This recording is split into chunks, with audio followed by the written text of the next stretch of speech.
We are here and we are strong. Let's be counted as we move on. Make a difference, change lives as we tell our different stories. We are capable, beautiful. We are born to do great things. We're unstoppable, incredible, 'cause we're differently abled, differently.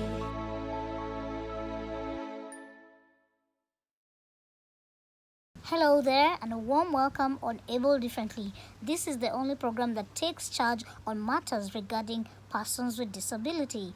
I'm your host, Jen Theuri. Let's get started. 'Cause we're differently abled, differently. We all have goals in life.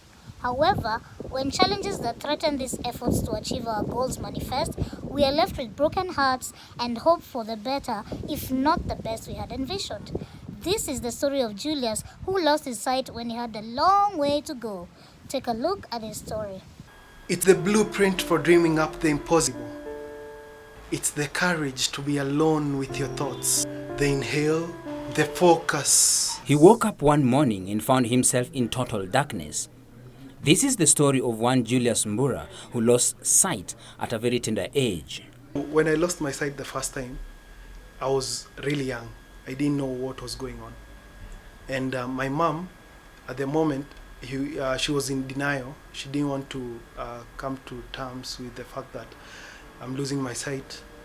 And my problem at the time was not being seen by the doctors.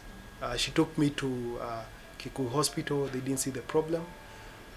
She took me to another private doctor who actually said that it's not the eyesight that has the problem, but it's to do with the brain. Like I think he was suggesting that I was being mental or something.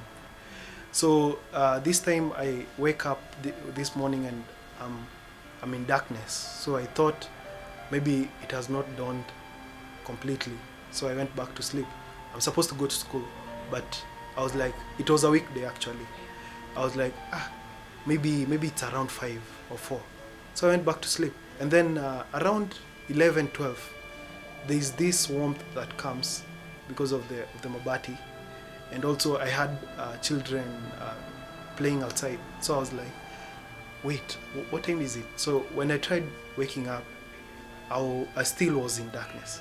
And then my mom had, she had come in, and then she had me trying to move.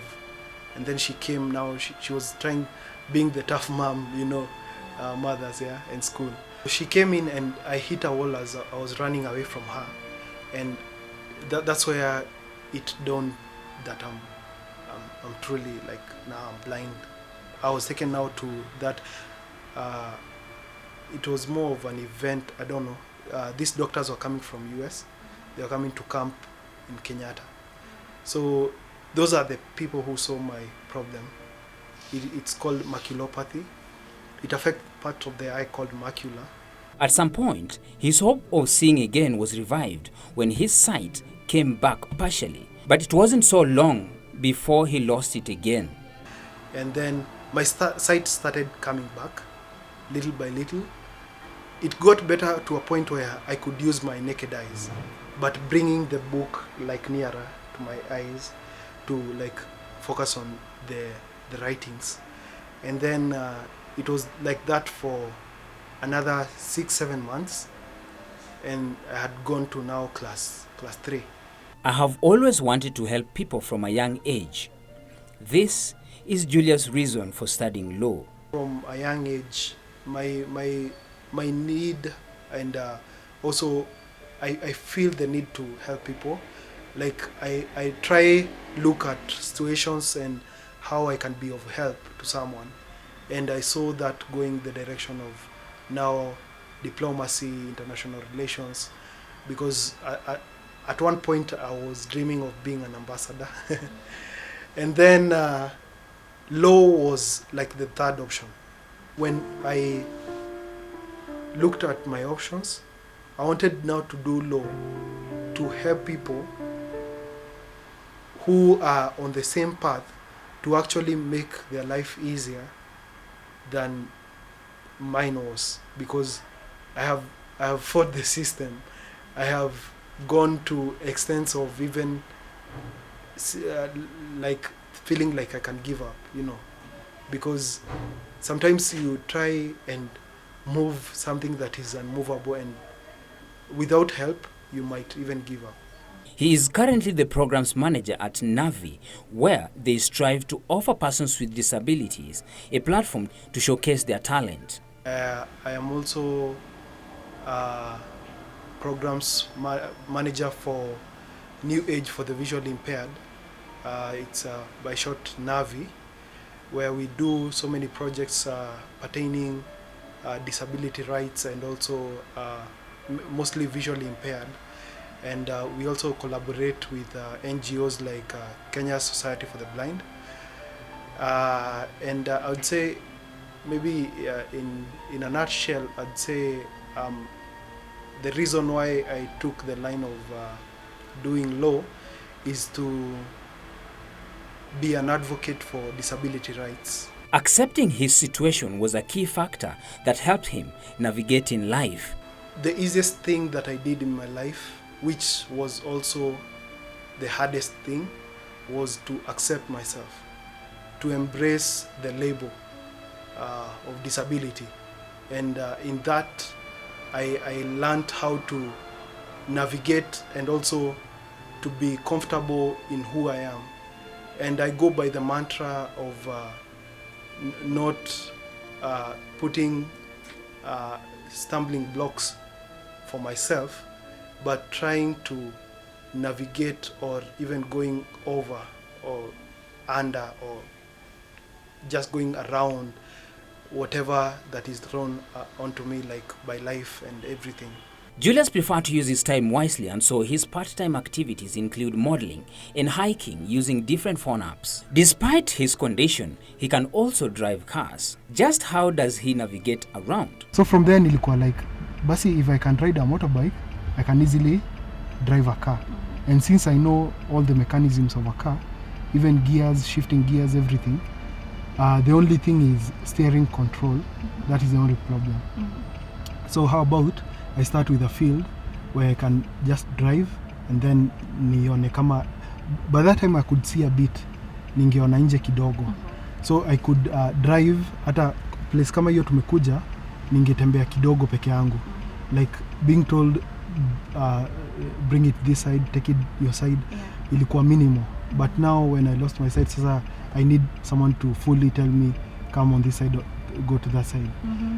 So nilitumia mostly my cousin Nganga, ndio alikuwa ananiambia you're serious, you can try. Nikamwambia so we got one car for hire for a few hours and then tukaenda Ushago. So the roads for Shags, they are not that busy.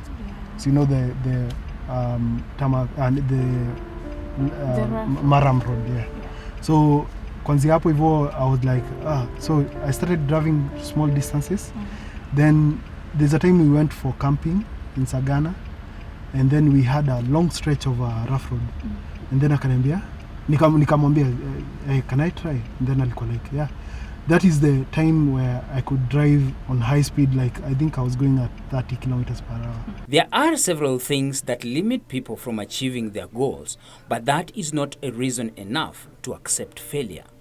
You will fail yourself to success. That's inevitable. And knowing what you're worth will be the beginning of a brighter future for you. And also like taking head on the challenges that you have and trying to better yourself by surrounding yourself with people who make you better, quality people, I say, and also pushing yourself to the limit, like knowing that you're capable of this, but you can go beyond that. 'Cause we're differently abled, differently. Let's take a short break and we'll be right back with more, so don't go too far. 'Cause we're differently abled, differently. Welcome back. On the 29th of August, Foundation for Tomorrow held a charity walk to create awareness on the causes of disability in children and the interventions put in place, and as well as to raise funds to facilitate children with disability, especially during these unprecedented times. Take a look at that story.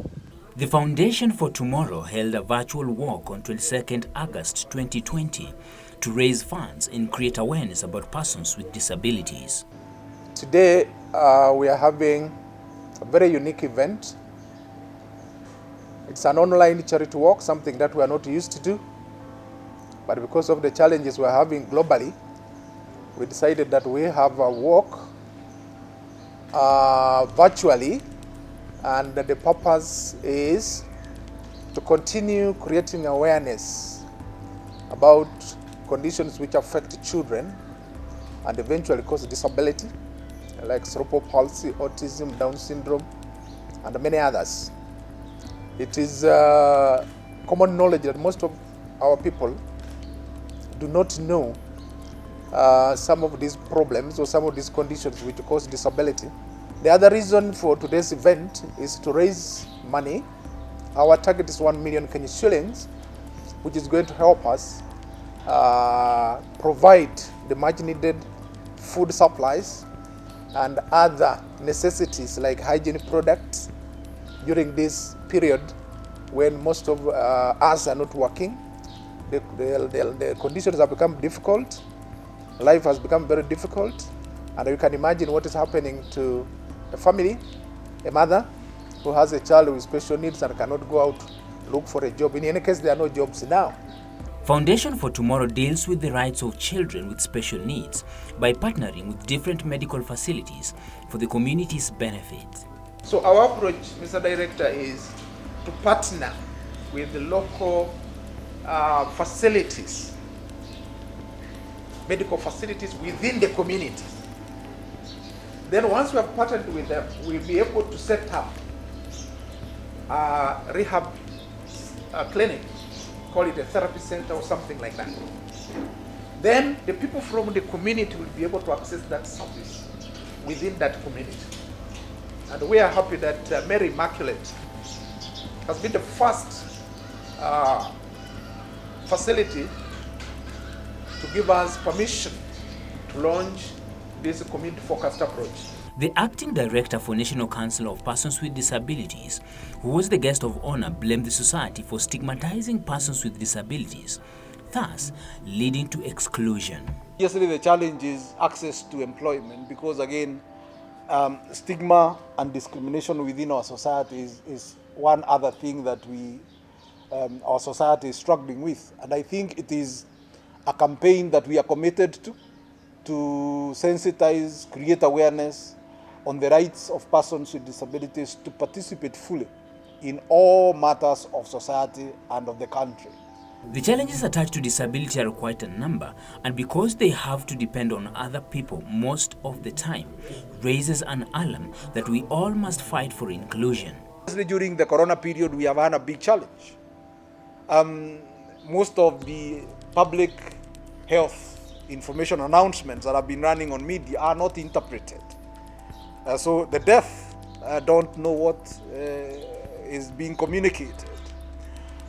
We have had police in the enforcement of the curfew meet deaf people, and when they ask them questions and they don't answer, they think they are just being rude and difficult, and people are crowbarred, and we have lost lives during this period. People have been killed through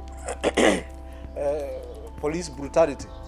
We have lost people, and it's unfortunate, but it tells you there's a gap in terms of understanding disability and the way we communicate. Although the government has been supporting PWD-related initiatives, much still needs to be done. The government has taken a step already. They have started special units in our regular schools, which is a good thing. My take is that the government should now go ahead and equip those schools or those units You go to a special unit today, you'll find a classroom without facilities. Children with special needs will require therapy, for example, to be part of the curriculum. They will require special needs education teacher, they require a therapist, and many other, they require a nutritionist. So my take is that the government should step up the approach.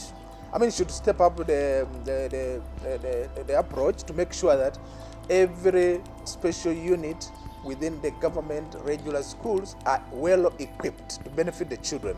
Also present were parents of children with special needs who termed the event as beneficial in terms of awareness and much more. Kuna vitu mob nimesikia kama hiyo venye wanasema mambo na watu wa disability venye mnaweza register, nimesikia vitu mingi. Venye kunaweza register kama imefika age mtoto wako anaenda shule, wanaweza kukupea support akusomeshe mtoto. Ya leo nimefaidika juu ya get awareness na hiyo inaitwa ya Council of Disabilities, hasa wakubwa wenye walikuwa hapa venye wameelezea vitu zingine sikuwa najua, venye wanasaidia hao watoto, venye wanawasaidia na kuwa wakisoma wanaweza wasaidia na hizo vitu za kufanyia kazi na mtoto ajisimamie. To keep up the good cause, Foundation for Tomorrow's plan is to meet every 4th Saturday of August for such initiatives. Previously, we work as a group. So this is different, but I think it's also good that we need to get ourselves to learn some new things from time to time, which now we are saying every August, God willing, during the last Saturday, we'll be having an online walk to raise money to support the work of Foundation for Tomorrow. Cause we're differently abled, differently. Sexual and reproductive health is one of the topics that is not comfortably discussed about. This is even worse when it comes to girls and women with disability, and it's simply because that whatever is readily out there in the market is not specifically tailor-made to meet their needs. In this regard, Andy Speaks organized a Zoom meeting to discuss matters menstrual health. Take a look at that story. While most activities have been put on hold as a result of the COVID-19 pandemic, many people have found refuge in technology. Zoom meetings, for example, have replaced office space. Sylvia Muchabo recently hosted a special needs Zoom meeting addressing menstrual hygiene. Welcome to our Neurodigest show. I am your host, Sylvia Muchabo from Andy Speaks for Special Needs Persons. And here on the Special Needs Hangout, where we host various professionals and discuss matters special needs, and main focus being the neurodevelopmental disabilities and all the challenges that we are going through, especially now during the pandemic, that is COVID-19. We have purposefully converted our Neurodigest show so that we are able to equip you as a caregiver to be able to stay at home with your child, nurture them well, and everything continues to the best of your ability. And today we shall be having a very, very sensitive topic, and that is menstrual hygiene in girls. Winnie Ngala, a special needs teacher, was the guest of honor and explained at length ways of educating girls with disability on menstrual hygiene. With the girl child, you start having this conversation as early as possible. You could even start at the age of 6, because with children with special needs, the more you repeat a topic, the more it sticks. So you see, if you start early, you're able to talk over and over, and not just talking, demonstration, using all the form of visual aids that you can get to make them understand. Because even when you're teaching anything else, leave out periods, even if you're teaching a math concept, you still will need to use concrete objects to be able to teach that topic. So for these girls, you will need even to use videos, to even bring real pads to class and start showing them as early as possible, so that it will not be a shock when that time comes. Myths can be difficult to separate from facts, but Winnie clarified well on issues puberty. They usually say that, okay, I've heard that puberty starts a bit earlier for special children. Is it the fact on the ground? Now that you are a teacher, and I'm sure that's something you deal with every day. I wouldn't say there's any scientific backing to that. Okay. But most of the times you'll see that. But once in a while, you'll see a child who starts very early. Sometimes they start at the right time, which we say it's around 13. But then sometimes parents tend to feel like it's too early because you do not even want it to happen. So that fear that you wish your child can go up to 16 years makes 13 years look too early, which is not the case. Okay. So there's no scientific backing to menstrual period starting early for special needs kids. Although the curriculum in place is not inclusive on matters menstrual hygiene, the teachers have to go out of their way to educate and train the girls. So is there a curriculum in school that actually just helps you as teachers on how to teach our girls about menstrual hygiene? Unfortunately, no. When you teach hygiene in everything. But now it's up to you as the teacher to go the extra mile, to tutor your lesson to feed the needs of your kids. You see, like in a mainstream school, you may not need to teach menstrual hygiene so deeply because these kids already understand it. They talk about it with their parents at home and they understand. You rarely see accidents in school when it comes to menstruation. In mainstream schools. For kids with special needs, they are slow processing, information processing, you have to teach it, whether it's in the curriculum or